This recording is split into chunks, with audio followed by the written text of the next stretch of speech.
Good morning, everybody, and welcome to my front porch. I don't know, it's February 9th, and it's a beautiful day here in Virginia. I woke up and it was 60 degrees. I think it's like 65 now.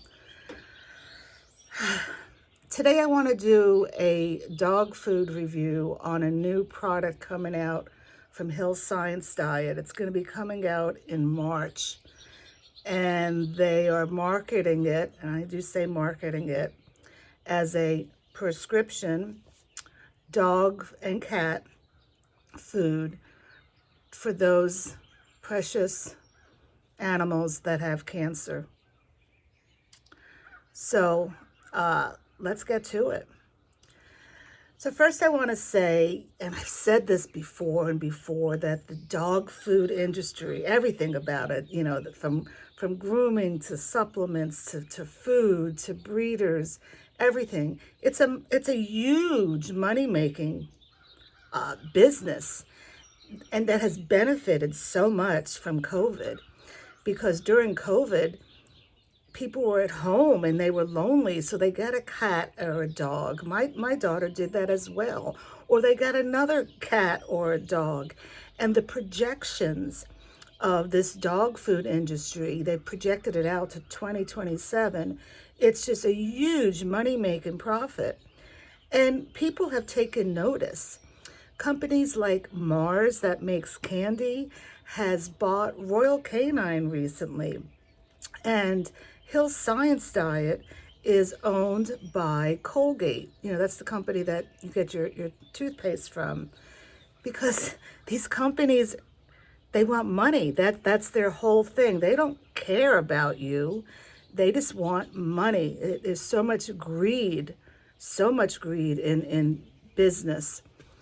So why am I really doing this video today when I brought my sweet dog's ashes home yesterday? And I want to say, for those of you who don't know the whole story, I'm going to have to put a video together, because I posted daily and hourly updates of my sweet 13-year-old Bella on my Instagram at Cut the Kibble. Please go follow me. But I know you're all in shock, but I will put a video together. Maybe this Sunday. It's supposed to gonna be raining.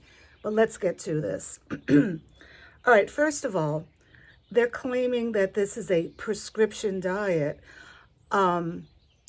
I could be getting confused, but there's a big lawsuit out. I think it's with Royal Canine, that you can't say prescription. I mean, you could look it up, because there's nothing prescription about this. There's nothing special in this dog food that you need a prescription for. But they're selling these dog foods in the vet. They're right in your face when you go in there. There's these big bookcases, and they have all this Hill Science Diet all over the place, of Royal Canine. And they're making money. The vets are making money on it also. So there's a lawsuit out. Google it. And that you can't market prescription. Well, now they're marketing this special dog food. It's called, I'm looking here, it's called ONC Care, Hill's prescription diet. And it says it's a therapeutic pet designed to combat and provide quality nutrition for cats and dogs with cancer. Okay. So let's look at the ingredients, because I'm all about that, right? With all my dog food reviews. And I came home yesterday. Well, I saw these ingredients before, like last week, but I came home and I looked at it again, and I was like, this is just BS. This is just marketing. Your pet gets cancer and you just feel so helpless, and you'll do anything. And then the vet's going to come, I'm sorry, no, whatever, lash out to vets, but they're in on this. They're getting money on this, selling these products in their business. They have to. Okay, I don't have proof of that, but if they're going to house in their square footage a huge bookcase that has Hill Science Diet or Royal Canine, they're getting a kickback on what they sell. So they're going to push the product. So anyway, I don't even know if I said what I was saying. So yesterday I went to pick up my dog's ashes, and I walk in, and to the left, I see a bunch of people huddled, and they're like, oh, that's how they were looking at the TV screen, I swear. So I looked up at the TV screen, and then I looked, and there was this lady talking. She had a red vest on, and on the screen, it was Hill Science Diet, and I saw that she was marketing this product for dogs that have cancer. And you know, I walked in so calmly to pick up my dog's ashes. And when I saw that, I was just enraged. Good thing I don't have anger management issues, because I would have yelled out, "This is BS, what are you doing?" But I did get upset inside. I did get upset inside how now all these vet techs and vets starting in March are going to be pushing this garbage on dog parents that just found out that their dogs have cancer. Okay, so let's get into the ingredients, because that's what I do. All right, so the first ingredient is chicken. Now, you know, you've heard the saying, you are what you eat. Well, I go a step further and say you are what the animal ate. All right, so what did that chicken eat?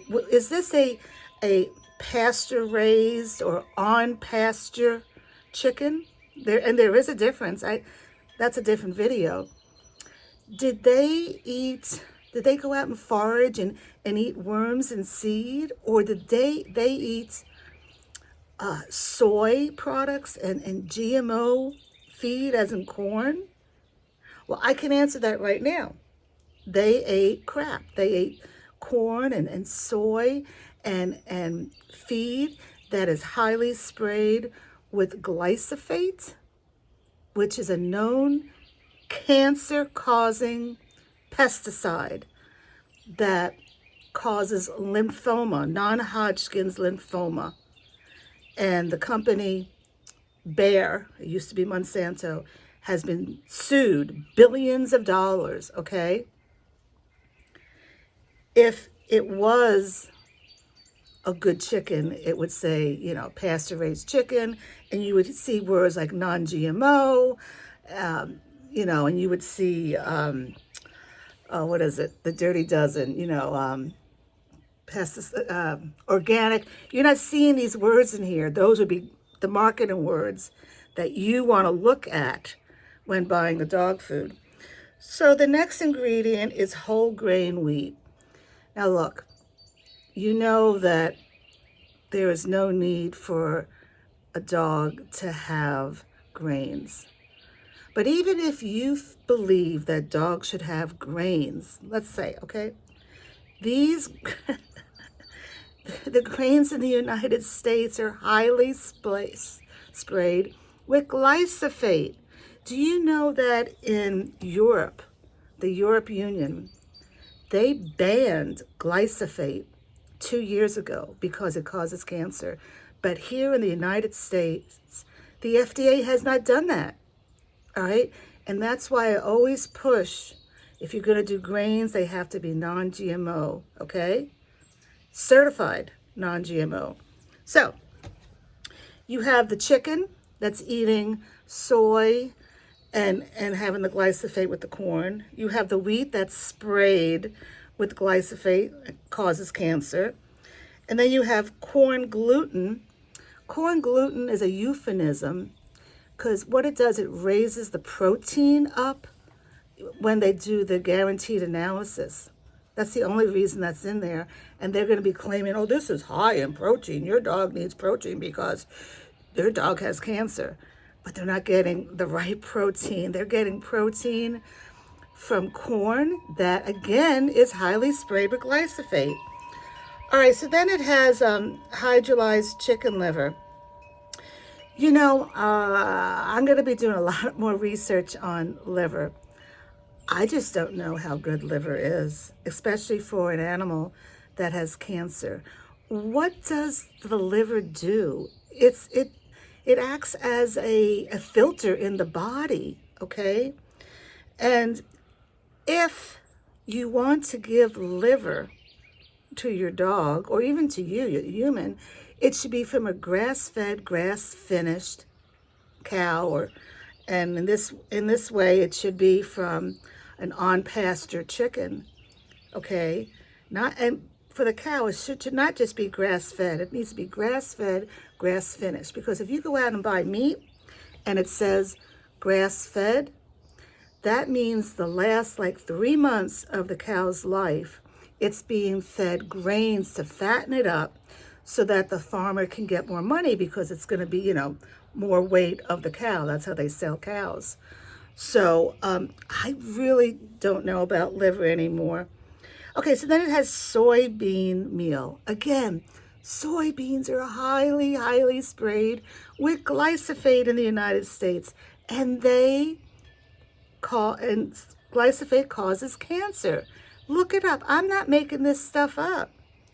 And then it has brown rice. First of all, dogs don't need rice, but let's pretend you think it's okay for dogs to have rice. Look it up. Rice can have high amounts of heavy metal in it, arsenic, okay? You need to buy rice from certain countries or areas. In the United States, rice from California is safe, but if you buy rice from Arkansas, it's high in arsenic. I don't know why in Arkansas it's high in arsenic. Don't ask me. And if you buy rice from India and Pakistan, you gotta look that stuff up. Here you have a dog that has cancer, and you're going to be feeding it a heavy metal and spray and glyphosate that causes cancer. Okay, then it has chicken liver flavor. Okay, flavor, that's the key word here. It's not chicken liver, it's flavor. Okay, that's how they can get around from it. Flavor means either artificial or natural flavorings, and natural is just as bad as artificial. Okay, the FDA doesn't have any rules on it. You can have up to 200 chemicals in that chicken liver flavor to make it good. It's good tasting, good smell for the dog. Okay, what are in those chemicals? They're not good stuff for any dog, especially a dog that has cancer. Then it has fish oil. What kind of fish oil is it? Is it pet grade fish oil that has high heavy metals in it? It doesn't say anything about the fish oil. And the problem with fish oil, they spray it on, and when you open the bag up, air's getting in to the kibble, and air is oxidizing the kibble, and the fish oil's going rancid, and that's causing free radicals that are going to give a dog cancer. But no, this food is to help your dog be better because they have cancer. Then they have ground pecan shells. I can't answer anything about that. Okay, I wanted to get this video out as soon as possible. I could look it up. Then it has pork liver flavor. And let's see what else is here. It has flaxseed. That's good. Dried beet pulp. That's very controversial. Dried citrus pulp. Whatever. Carrots. And then it has iodized salt. Now, according to AFCO, AFCO is this company. I'm sorry, it's not a company. It's a nonprofit organization that is comprised of CEO from Hills and Purina and Royal Canine. They get together and they put minimal requirements on dog food. I said minimal requirements. And they say that salt is only at 1% of the ingredients. So this dog food, just like people food, when you read it, the first ingredient, chicken, is the most, and the last ingredient is the least. So we know right away that anything after salt, salt is at less than 1%. And they have all these vitamins in there. And where are these vitamins from? China, okay? And what are these vitamins? They're synthetic vitamins. And what's wrong with synthetic vitamins? They are not bioavailable to a dog, meaning a dog gets this in its body and he doesn't know what to do with it. So here you have a dog with cancer and you're putting something in its body when the body's trying to heal and they don't know what to do with all these synthetic vitamins. And, there's really no need to talk anymore about this with the ingredients after salt. It just infuriates me that, Palmolive, and then we'll talk about Mars that owns Royal Canine. They're saying, look, we need to profit on now owning dog food companies. Let's get something out there that people are going to want, because this year alone, 6 million dogs are going to get cancer. It's just ridiculous. And I think it's like 1 in 2.5 dogs at age 10 will get cancer. It's just unbelievable. Please don't succumb to your vet telling you to do this. I have a dear woman, she just messaged me now how she heard my video about another Royal Canine or Hill Science review, and she wants to get off the food. Anyway, there's a lot of confusion out there. I know that, but I could tell you for certainty that giving your dog this product is not the way to go. If a dog or a human has cancer, you want to do fresh is best. We may not know what type of food to give. I mean, who knows? Who knows anything? But to give your dog food that is sprayed with a cancer-causing agent and has all this gross stuff in it, all I can say is turn the bag around and read the ingredients. This was a long video. I'm sorry. I had to get it out today.